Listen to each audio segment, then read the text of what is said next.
Daniele Sanapo, 40 anni, originario di Brindisi ma residente da tempo a Marcon nel Veneziano, è morto praticamente sul colpo.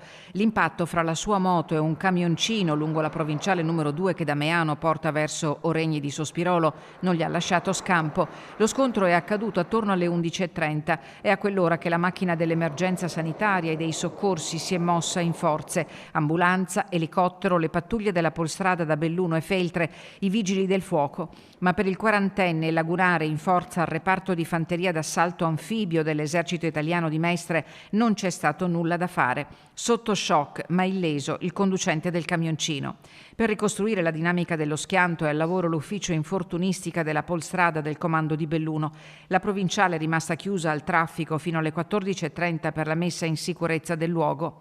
La notizia è arrivata rapidamente a Marcon, dove Daniele Sanapo risiedeva con la moglie e 2 figlie piccole. Il sindaco Matteo Romanello, raggiunto da Edi Caliman e Simone Merlo. Era una persona di paese che molti conoscevamo, molto attivo, molto presente, svolgeva il suo lavoro in maniera ligia.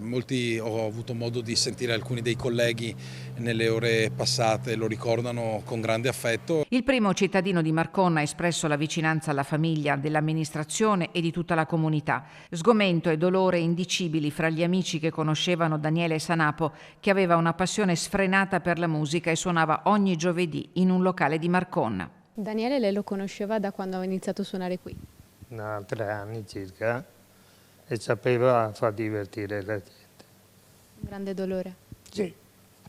Per i funerali è scattata la mobilitazione del comando dei lagunari, che ha avviato subito i contatti con il sindaco Matteo Romanello. Ai militari il compito di accompagnare Daniele nel suo ultimo viaggio terreno.